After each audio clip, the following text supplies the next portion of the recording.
Retour des vraies voix avec Philippe Bilger, Corinne Tapiero et Guillaume Rivalan.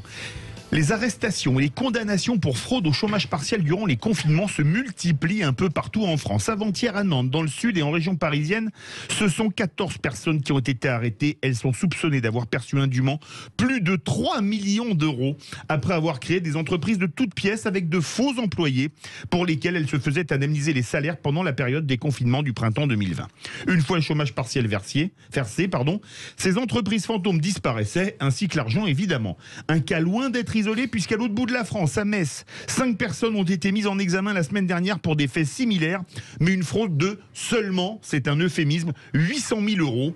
Une Ferrari et plusieurs Porsche ont été saisis. À Marseille, une peine de 5 ans ferme a été prononcée pour une autre fraude au chômage partiel. Au Mans, une peine de 3 ans ferme pour des faits similaires a été prononcée également.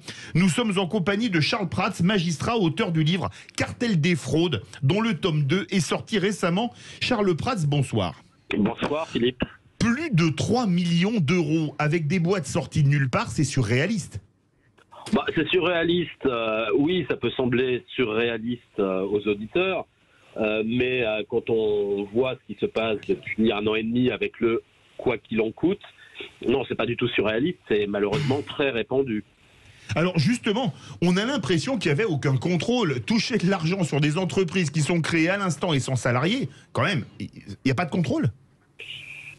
C'était bien le problème, si vous voulez, c'est que quand le mécanisme de chômage partiel, comme ça ouvert, a été mis en place à l'été 2020, nous avons été un certain nombre à tirer la sonnette d'alarme. Vous savez que je suis secrétaire national de l'UDI en charge de la lutte contre la fraude, et donc notre groupe parlementaire au Sénat, et notamment Nathalie Goulet, sénatrice, avait immédiatement déposé des amendements que nous avions préparés pour dire attention, on connaît le système, on connaît les fraudeurs, là vous avez fait un système open bar, on va se faire piller des millions, voire des dizaines, voire des centaines de millions d'euros.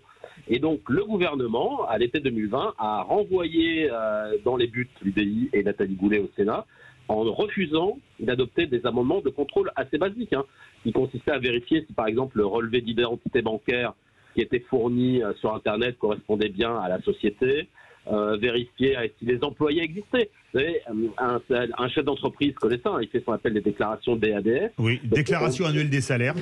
Voilà, on déclare tous les salariés. Et ben en fait, là, vous n'aviez aucun contrôle de cohérence, simplement d'échange de fichiers pour vérifier si la société Tartampion du Schmoll, qui d'un seul coup déclarait 200 salariés, ils avaient bien ces 200 salariés-là de déclarer. Alors, vous savez, vous parliez de mon livre, donc je l'ai publié, et là, je le regardais, vous voyez, avant de venir vous voir, et je reprenais le rapport de la Cour des comptes, dont je remets la copie dedans. Vous aviez 3 à 4%, d'après la Cour des comptes, des entreprises qui se sont retrouvées à déclarer en chômage partiel des effectifs supérieurs d'au moins 10% à leur effectif antérieur.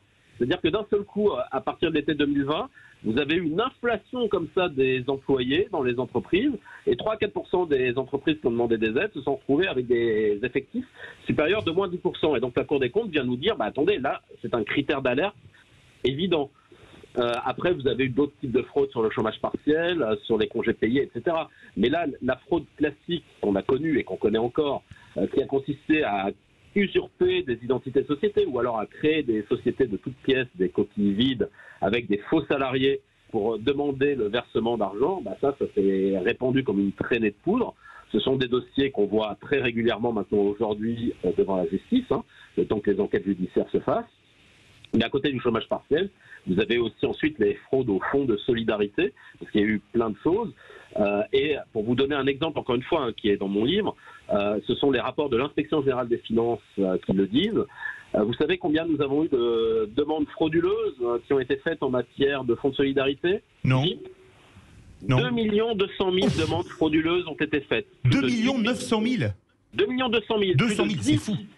Plus de 18% des demandes de fonds de solidarité a été considéré comme indu par les services fiscaux qui ont réussi à éviter plus de 7 milliards d'euros de fraude comme ça. C'est hallucinant. Il y en a qui sont passés, mais ils ont déjà réussi à en bloquer pour 7 milliards d'euros.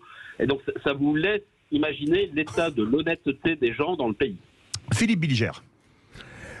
Charles Prats, j'espère, et peut-être partagerez-vous mon point de vue, que tout magistrat doit être un spécialiste de l'âme humaine.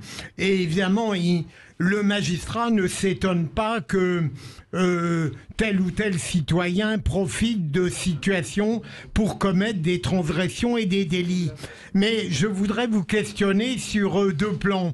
Est-ce que, d'abord, il n'y a pas des opportunités considérables qui sont données aux malhonnêtes gens à cause de la sophistication de notre état de droit et de notre régime social? Et deuxième élément, pourquoi les instances préventives que vous avez évoquées, par exemple au sujet de l'UDI, ne sont jamais validées? Charles Prats. Alors, l'UDI, bon, c'est un parti politique, et donc nous, on avait notre rôle avec nos parlementaires d'améliorer la loi en disant tout simplement, attendez, moi, il se trouve que bon, c'est mon métier, la lutte contre la fraude depuis plus de 25 ans, soit en tant que douanier, soit en tant que magistrat.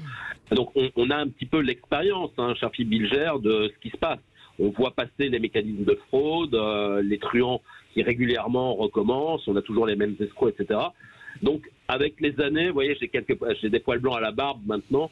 C'est pas le Père Noël, mais bon, voilà, je commence à savoir. Et donc, on savait et on avait proposé. Et effectivement, on a pu s'étonner que ce qu'on a proposé n'ait pas été utilisé et le gouvernement ne s'en soit pas saisi. Et la Cour des comptes, plusieurs mois après, est venue dire mais c'est ce qu'il fallait faire. Donc, vous voyez, c'était un peu navrant parce que combien de dizaines ou de centaines de millions d'euros ont été perdus. Et après, voilà, c'est la nature humaine, on le sait bien, et j'aurais tendance à dire que c'est pas tellement la sophistication de nos règles qui ouvre des portes aux fraudeurs en la matière, c'est plutôt justement la volonté de simplifier à outrance des dispositifs et de les ouvrir à un maximum de personnes sans contrôler. Que ce soit en matière de fraude sociale, ou de fraude de prestations sociales, on pourrait en parler longuement, ou là, en matière de dispositifs spécifiques dans le cadre de la crise Covid. Mais vous savez, je l'ai déjà dit sur l'antenne de Sud Radio, là on parle du chômage partiel, mais le vrai scandale, et qui me vaut d'ailleurs quelques désagréments avec le ministre de la Justice et avec l'inspection, le vrai scandale, c'est ce que j'explique depuis maintenant un certain temps, c'est que dans un pays de 67 millions d'habitants, nous avons 75 millions d'assurés sociaux. Et on paye pour 75 millions d'assurés sociaux, pour 67 millions d'habitants. Donc une fois qu'on a compris ça, on peut se dire que ce n'est peut-être pas la complexité du système qui pose problème, c'est l'ensemble du système qu'il faut remettre à plat avec simplement des questions de bon sens. Merci beaucoup Charles Prats, magistrat, auteur de 2 livres, Cartel des fraudes et Cartel des fraudes, tome 2. Alors c'est 2 livres passionnants, voilà. Par contre quand vous les lisez, vous avez mal au portefeuille, il n'y a pas d'autre mot. Merci à vous Charles Prats.